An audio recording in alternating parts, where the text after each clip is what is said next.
ಈ ಸುದ್ದಿ ಮೊದಲಿಗೆ ಲಭ್ಯವಾದಾಗ ಇದ್ದ ಕನ್ಫ್ಯೂಷನ್ ಇದು ಸಿದ್ದರಾಮಯ್ಯನವರ ಪರವಾಗ ಅಥವಾ ಸಿದ್ದರಾಮಯ್ಯನವರ ವಿರುದ್ಧವಾಗಿ ಮಾಡಲಾಗಿರುವ ವಾಮಾಚಾರವ ಅಂತೇಳಿ. ಅಲ್ಲಿ ಸ್ನೇಹಮಯಿ ಕೃಷ್ಣ ಹಾಗೆ ಗಂಗರಾಜು ಅವರ ಫೋಟೋ ಇದ್ದ ಕಾರಣಕ್ಕೆ ಅವ್ರ ವಿರುದ್ಧವಾಗಿ ಯಾರೋ ಮಾಟ ಮಂತ್ರ ಮಾಡಿಸಿರಬಹುದಾ ಅನ್ನೋ ಅನುಮಾನವಿತ್ತು. ನಂತರದಲ್ಲಿ ಇಲ್ಲ ಇದು ಸಿದ್ದರಾಮಯ್ಯನವರ ವಿಚಾರ ಅಲ್ಲ, ನೇರವಾಗಿ ಸಿದ್ದರಾಮಯ್ಯನವರ ವಿರುದ್ಧವಾಗಿ ಕಾನೂನಾತ್ಮಕ ಸಮರವನ್ನ ಸಾರಿರುವ ಗಂಗರಾಜು ಹಾಗೆ ಸ್ನೇಹಮಯಿ ಕೃಷ್ಣ ಅವರಿಗೆ ಬಲ ಸಿಗಲಿ, ಶಕ್ತಿ ವೃದ್ಧಿ ಆಗಲಿ ಅನ್ನೋ ಕಾರಣಕ್ಕೆ ಮಾಡಿಸಲಾಗಿರುವ ಮಾಟ ಮಂತ್ರ ಅನ್ನೋ ಅಲ್ಲಿಗೆ ಬಂದು ನಿಂತಿದೆ ವಿಚಾರ. ಇನ್ಫ್ಯಾಕ್ಟ್ ಮಂಗಳೂರಿನಲ್ಲಿ ನಡೆದಿರುವ ಈ ಪೂಜೆ ಯಾರೂ ಕೂಡ ಊಹಿಸೋಕು ಸಾಧ್ಯವಾಗದಂತಹ ವಿಚಿತ್ರ ಆಚರಣೆ.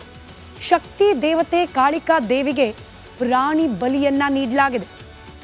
ಸ್ನೇಹಮಯಿ ಕೃಷ್ಣ ಹಾಗೆ ಗಂಗರಾಜು ಅವರ ಫೋಟೋವನ್ನ ಆ ಕಾಳಿ ಮಾತೆಯ ಮುಂದಿಟ್ಟು ಆಕೆಯ ಕುತ್ತಿಗೆಗೆ ಹಾರದ ರೂಪದಲ್ಲಿ ಮಾಡಿ ಅದನ್ನ ನೇತು ಹಾಕಿ ರಕ್ತಾಭಿಷೇಕವನ್ನ ಮಾಡಲಾಗಿದೆ.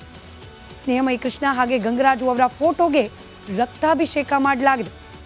ಇಬ್ಬರು ಕೂಡ ನಿಮಗೆ ಗೊತ್ತಿರೋ ಹಾಗೆ ಮೂಡ ಹಗರಣದಲ್ಲಿ ಸಿದ್ದರಾಮಯ್ಯ ವಿರುದ್ಧವಾಗಿ ನಿಂತವರು. ಒಬ್ಬರು ಅಫಿಷಿಯಲಿ ದೂರನ್ನ ನೀಡಿ ಇದೀಗ ಇಡಿ ಮಟ್ಟದವರೆಗೂ ತನಿಖೆ ಆಗೋ ಹಾಗೆ ಮಾಡಿದವರು ಮತ್ತೋರ್ವ ಕಾರ್ಯಕರ್ತ ಗಂಗರಾಜು ಅವರು. ಇನ್ಫ್ಯಾಕ್ಟ್ ಎಲ್ಲ ಮೂಡ ಹಗರಣದಲ್ಲಿ ಸಿದ್ದರಾಮಯ್ಯನವರ ಪಾತ್ರ ಪ್ರಭಾವ ಇದೆ ಅನ್ನೋದನ್ನ ಪದೇ ಪದೇ ಮಾತನಾಡ್ತಿರುವವರು, ದೂರನ್ನ ಕೂಡ ನೀಡಿರುವವರು. ರಕ್ತಾಭಿಷೇಕ ಮಾಡಿ ಇಬ್ಬರಿಗೂ ಕೂಡ ಬಲ ತುಂಬಲಾಗ್ತಾ ಇದೆಯಾ ಅನ್ನೋ ಅನುಮಾನ. ಕಾಳಿಕಾದೇವಿ ಪೂಜೆಯ ವಿಡಿಯೋ ಸಿಕ್ಕಿದ್ದು ಕೂಡ ಒಂದು ವಿಚಿತ್ರ ಸನ್ನಿವೇಶದಲ್ಲೇ.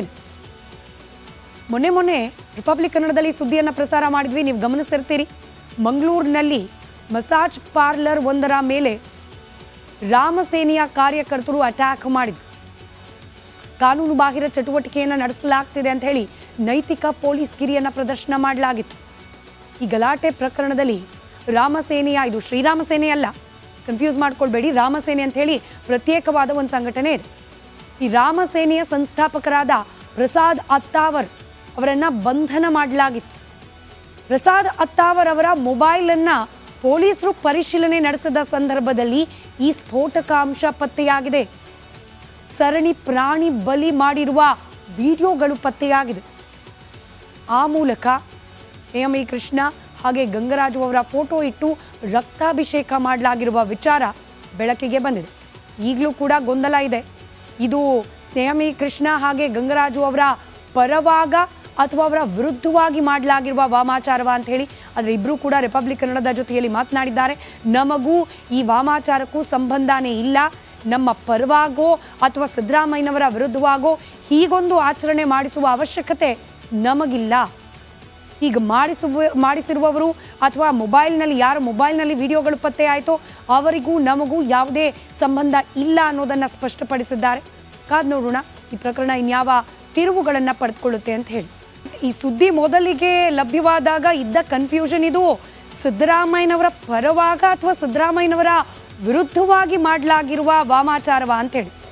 ಅಲ್ಲಿ ಸ್ನೇಹಮಯಿ ಕೃಷ್ಣ ಹಾಗೆ ಗಂಗರಾಜು ಅವರ ಫೋಟೋ ಇದ್ದ ಕಾರಣಕ್ಕೆ ಅವ್ರ ವಿರುದ್ಧವಾಗಿ ಯಾರೋ ಮಾಟ ಮಂತ್ರ ಮಾಡಿಸಿರಬಹುದಾ ಅನ್ನೋ ಅನುಮಾನವಿತ್ತು. ನಂತರದಲ್ಲಿ ಇಲ್ಲ ಇದು ಸಿದ್ದರಾಮಯ್ಯನವರ ವಿಚಾರ ಅಲ್ಲ, ನೇರವಾಗಿ ಸಿದ್ದರಾಮಯ್ಯನವರ ವಿರುದ್ಧವಾಗಿ ಕಾನೂನಾತ್ಮಕ ಸಮರವನ್ನ ಸಾರಿರುವ ಗಂಗರಾಜು ಹಾಗೆ ಸ್ನೇಹಮಯಿ ಕೃಷ್ಣ ಅವರಿಗೆ ಬಲ ಸಿಗಲಿ, ಶಕ್ತಿ ವೃದ್ಧಿ ಆಗಲಿ ಅನ್ನೋ ಕಾರಣಕ್ಕೆ ಮಾಡಿಸಲಾಗಿರುವ ಮಾಟ ಮಂತ್ರ ಅನ್ನೋ ಅಲ್ಲಿಗೆ ಬಂದು ನಿಂತಿದೆ ವಿಚಾರ. ಇನ್ಫ್ಯಾಕ್ಟ್ ಮಂಗಳೂರಿನಲ್ಲಿ ನಡೆದಿರುವ ಈ ಪೂಜೆ ಯಾರೂ ಕೂಡ ಊಹಿಸೋಕು ಸಾಧ್ಯವಾಗದಂತಹ ವಿಚಿತ್ರ ಆಚರಣೆ. ಶಕ್ತಿ ದೇವತೆ ಕಾಳಿಕಾ ದೇವಿಗೆ ಪ್ರಾಣಿ ಬಲಿಯನ್ನ ನೀಡಲಾಗಿದೆ. ಸ್ನೇಹಮಯಿ ಕೃಷ್ಣ ಹಾಗೆ ಗಂಗರಾಜು ಅವರ ಫೋಟೋವನ್ನ ಆ ಕಾಳಿ ಮಾತೆಯ ಮುಂದಿಟ್ಟು ಆಕೆಯ ಕುತ್ತಿಗೆಗೆ ಹಾರದ ರೂಪದಲ್ಲಿ ಮಾಡಿ ಅದನ್ನ ನೇತು ಹಾಕಿ ರಕ್ತಾಭಿಷೇಕವನ್ನ ಮಾಡಲಾಗಿದೆ. ಸ್ನೇಹಮಯಿ ಕೃಷ್ಣ ಹಾಗೆ ಗಂಗರಾಜು ಅವರ ಫೋಟೋಗೆ ರಕ್ತಾಭಿಷೇಕ ಮಾಡಲಾಗಿದೆ. ಇಬ್ಬರು ಕೂಡ ನಿಮಗೆ ಗೊತ್ತಿರೋ ಹಾಗೆ ಮೂಡ ಹಗರಣದಲ್ಲಿ ಸಿದ್ದರಾಮಯ್ಯ ವಿರುದ್ಧವಾಗಿ ನಿಂತವರು. ಒಬ್ಬರು ಅಫಿಷಿಯಲಿ ದೂರನ್ನ ನೀಡಿ ಇದೀಗ ಇಡಿ ಮಟ್ಟದವರೆಗೂ ತನಿಖೆ ಆಗೋ ಹಾಗೆ ಮಾಡಿದವರು ಮತ್ತೋರ್ವ ಕಾರ್ಯಕರ್ತ ಗಂಗರಾಜು ಅವರು. ಇನ್ಫ್ಯಾಕ್ಟ್ ಎಲ್ಲ ಮೂಡ ಹಗರಣದಲ್ಲಿ ಸಿದ್ದರಾಮಯ್ಯನವರ ಪಾತ್ರ ಪ್ರಭಾವ ಇದೆ ಅನ್ನೋದನ್ನ ಪದೇ ಪದೇ ಮಾತನಾಡ್ತಿರುವವರು, ದೂರನ್ನ ಕೂಡ ನೀಡಿರುವವರು. ರಕ್ತಾಭಿಷೇಕ ಮಾಡಿ ಇಬ್ಬರಿಗೂ ಕೂಡ ಬಲ ತುಂಬಲಾಗ್ತಾ ಇದೆಯಾ ಅನ್ನೋ ಅನುಮಾನ. ಕಾಳಿಕಾದೇವಿ ಪೂಜೆಯ ವಿಡಿಯೋ ಸಿಕ್ಕಿದ್ದು ಕೂಡ ಒಂದು ವಿಚಿತ್ರ ಸನ್ನಿವೇಶದಲ್ಲೇ. ಮೊನ್ನೆ ರಿಪಬ್ಲಿಕ್ ಕನ್ನಡದಲ್ಲಿ ಸುದ್ದಿಯನ್ನು ಪ್ರಸಾರ ಮಾಡಿದ್ವಿ, ನೀವು ಗಮನಿಸಿರ್ತೀರಿ. ಮಂಗಳೂರಿನಲ್ಲಿ ಮಸಾಜ್ ಪಾರ್ಲರ್ ಒಂದರ ಮೇಲೆ ರಾಮಸೇನೆಯ ಕಾರ್ಯಕರ್ತರು ಅಟ್ಯಾಕ್ ಮಾಡಿದರು. ಕಾನೂನು ಬಾಹಿರ ಚಟುವಟಿಕೆಯನ್ನು ನಡೆಸಲಾಗ್ತಿದೆ ಅಂತ ಹೇಳಿ ನೈತಿಕ ಪೊಲೀಸ್ ಗಿರಿಯನ್ನು ಪ್ರದರ್ಶನ ಮಾಡಲಾಗಿತ್ತು. ಈ ಗಲಾಟೆ ಪ್ರಕರಣದಲ್ಲಿ ರಾಮಸೇನೆಯ, ಇದು ಶ್ರೀರಾಮ ಸೇನೆ ಅಲ್ಲ, ಕನ್ಫ್ಯೂಸ್ ಮಾಡ್ಕೊಳ್ಬೇಡಿ, ರಾಮಸೇನೆ ಅಂತ ಹೇಳಿ ಪ್ರತ್ಯೇಕವಾದ ಒಂದು ಸಂಘಟನೆ ಇದೆ.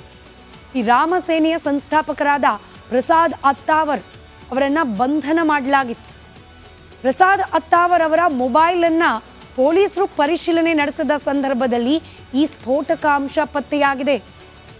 ಸರಣಿ ಪ್ರಾಣಿ ಬಲಿ ಮಾಡಿರುವ ವಿಡಿಯೋಗಳು ಪತ್ತೆಯಾಗಿದೆ. ಆ ಮೂಲಕ ಎಂ.ಇ. ಕೃಷ್ಣ ಹಾಗೆ ಗಂಗರಾಜು ಅವರ ಫೋಟೋ ಇಟ್ಟು ರಕ್ತಾಭಿಷೇಕ ಮಾಡಲಾಗಿರುವ ವಿಚಾರ ಬೆಳಕಿಗೆ ಬಂದಿದೆ. ಈಗಲೂ ಕೂಡ ಗೊಂದಲ ಇದೆ, ಇದು ಎಂ.ಇ. ಕೃಷ್ಣ ಹಾಗೆ ಗಂಗರಾಜು ಅವರ ಪರವಾಗ ಅಥವಾ ಅವರ ವಿರುದ್ಧವಾಗಿ ಮಾಡಲಾಗಿರುವ ವಾಮಾಚಾರವ ಅಂತ ಹೇಳಿ. ಆದರೆ ಇಬ್ಬರೂ ಕೂಡ ರಿಪಬ್ಲಿಕ್ ಕನ್ನಡದ ಜೊತೆಯಲ್ಲಿ ಮಾತನಾಡಿದ್ದಾರೆ. ನಮಗೂ ಈ ವಾಮಾಚಾರಕ್ಕೂ ಸಂಬಂಧನೇ ಇಲ್ಲ, ನಮ್ಮ ಪರವಾಗೋ ಅಥವಾ ಸಿದ್ದರಾಮಯ್ಯನವರ ವಿರುದ್ಧವಾಗೋ ಹೀಗೊಂದು ಆಚರಣೆ ಮಾಡಿಸುವ ಅವಶ್ಯಕತೆ ನಮಗಿಲ್ಲ. ಹೀಗೆ ಮಾಡಿಸಿರುವವರು ಅಥವಾ ಯಾರ ಮೊಬೈಲ್ನಲ್ಲಿ ವಿಡಿಯೋಗಳು ಪತ್ತೆ ಆಯಿತೋ ಅವರಿಗೂ ನಮಗೂ ಯಾವುದೇ ಸಂಬಂಧ ಇಲ್ಲ ಅನ್ನೋದನ್ನು ಸ್ಪಷ್ಟಪಡಿಸಿದ್ದಾರೆ. ಕಾದ್ ನೋಡೋಣ ಈ ಪ್ರಕರಣ ಇನ್ಯಾವ ತಿರುವುಗಳನ್ನು ಪಡೆದುಕೊಳ್ಳುತ್ತೆ ಅಂತ ಹೇಳಿ.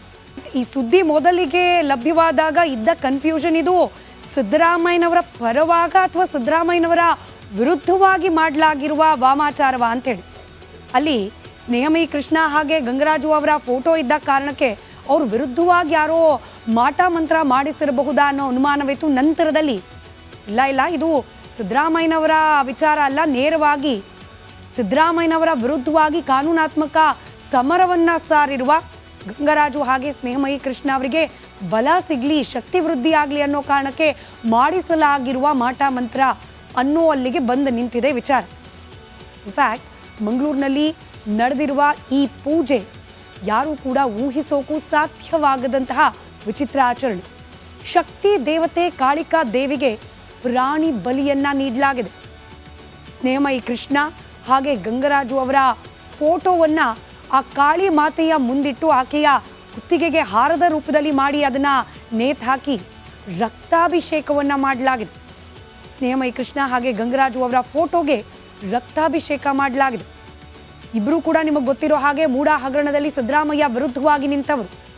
ಒಬ್ಬರು ಅಫಿಷಿಯಲಿ ದೂರನ್ನು ನೀಡಿ ಇದೀಗ ಇಡಿ ಮಟ್ಟದವರೆಗೂ ತನಿಖೆ ಆಗೋ ಹಾಗೆ ಮಾಡಿದವರು. ಮತ್ತೋರ್ವ ಕಾರ್ಯಕರ್ತ ಗಂಗರಾಜು ಅವರು ಇನ್ಫ್ಯಾಕ್ಟ್ ಎಲ್ಲ ಮೂಡ ಹಗರಣದಲ್ಲಿ ಸಿದ್ದರಾಮಯ್ಯನವರ ಪಾತ್ರ ಪ್ರಭಾವ ಇದೆ ಅನ್ನೋದನ್ನು ಪದೇ ಪದೇ ಮಾತನಾಡ್ತಿರುವವರು, ದೂರನ್ನು ಕೂಡ ನೀಡಿರುವವರು. ರಕ್ತಾಭಿಷೇಕ ಮಾಡಿ ಇಬ್ಬರಿಗೂ ಕೂಡ ಬಲ ತುಂಬಲಾಗ್ತಾ ಇದೆಯಾ ಅನ್ನೋ ಅನುಮಾನ. ಕಾಳಿಕಾ ದೇವಿ ಪೂಜೆಯ ವಿಡಿಯೋ ಸಿಕ್ಕಿದ್ದು ಕೂಡ ಒಂದು ವಿಚಿತ್ರ ಸನ್ನಿವೇಶದಲ್ಲೇ. ಮೊನ್ನೆ ರಿಪಬ್ಲಿಕ್ ಕನ್ನಡದಲ್ಲಿ ಸುದ್ದಿಯನ್ನು ಪ್ರಸಾರ ಮಾಡಿದ್ವಿ, ನೀವು ಗಮನಿಸಿರ್ತೀರಿ. ಮಂಗಳೂರಿನಲ್ಲಿ ಮಸಾಜ್ ಪಾರ್ಲರ್ ಒಂದರ ಮೇಲೆ ರಾಮಸೇನೆಯ ಕಾರ್ಯಕರ್ತರು ಅಟ್ಯಾಕ್ ಮಾಡಿದರು. ಕಾನೂನು ಬಾಹಿರ ಚಟುವಟಿಕೆಯನ್ನು ನಡೆಸಲಾಗ್ತಿದೆ ಅಂತ ಹೇಳಿ ನೈತಿಕ ಪೊಲೀಸ್ ಗಿರಿಯನ್ನು ಪ್ರದರ್ಶನ ಮಾಡಲಾಗಿತ್ತು. ಈ ಗಲಾಟೆ ಪ್ರಕರಣದಲ್ಲಿ ರಾಮಸೇನೆಯ, ಇದು ಶ್ರೀರಾಮ ಸೇನೆ ಅಲ್ಲ, ಕನ್ಫ್ಯೂಸ್ ಮಾಡ್ಕೊಳ್ಬೇಡಿ, ರಾಮಸೇನೆ ಅಂತ ಹೇಳಿ ಪ್ರತ್ಯೇಕವಾದ ಒಂದು ಸಂಘಟನೆ ಇದೆ. ಈ ರಾಮಸೇನೆಯ ಸಂಸ್ಥಾಪಕರಾದ ಪ್ರಸಾದ್ ಅತ್ತಾವರ್ ಅವರನ್ನು ಬಂಧನ ಮಾಡಲಾಗಿತ್ತು. ಪ್ರಸಾದ್ ಅತ್ತಾವರ್ ಅವರ ಮೊಬೈಲನ್ನು ಪೊಲೀಸರು ಪರಿಶೀಲನೆ ನಡೆಸಿದ ಸಂದರ್ಭದಲ್ಲಿ ಈ ಸ್ಫೋಟಕ ಅಂಶ ಪತ್ತೆಯಾಗಿದೆ. ಸರಣಿ ಪ್ರಾಣಿ ಬಲಿ ಮಾಡಿರುವ ವಿಡಿಯೋಗಳು ಪತ್ತೆಯಾಗಿದೆ. ಆ ಮೂಲಕ ಎಂ.ಇ. ಕೃಷ್ಣ ಹಾಗೆ ಗಂಗರಾಜು ಅವರ ಫೋಟೋ ಇಟ್ಟು ರಕ್ತಾಭಿಷೇಕ ಮಾಡಲಾಗಿರುವ ವಿಚಾರ ಬೆಳಕಿಗೆ ಬಂದಿದೆ. ಈಗಲೂ ಕೂಡ ಗೊಂದಲ ಇದೆ, ಇದು ಎಂ.ಇ. ಕೃಷ್ಣ ಹಾಗೆ ಗಂಗರಾಜು ಅವರ ಪರವಾಗ ಅಥವಾ ಅವರ ವಿರುದ್ಧವಾಗಿ ಮಾಡಲಾಗಿರುವ ವಾಮಾಚಾರವ ಅಂತ ಹೇಳಿ. ಆದರೆ ಇಬ್ಬರೂ ಕೂಡ ರಿಪಬ್ಲಿಕ್ ಕನ್ನಡದ ಜೊತೆಯಲ್ಲಿ ಮಾತನಾಡಿದ್ದಾರೆ.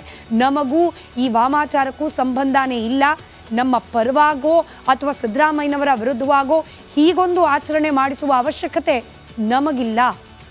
ಹೀಗೆ ಮಾಡಿಸಿರುವವರು ಅಥವಾ ಯಾರ ಮೊಬೈಲ್ನಲ್ಲಿ ವಿಡಿಯೋಗಳು ಪತ್ತೆ ಆಯಿತೋ ಅವರಿಗೂ ನಮಗೂ ಯಾವುದೇ ಸಂಬಂಧ ಇಲ್ಲ ಅನ್ನೋದನ್ನು ಸ್ಪಷ್ಟಪಡಿಸಿದ್ದಾರೆ.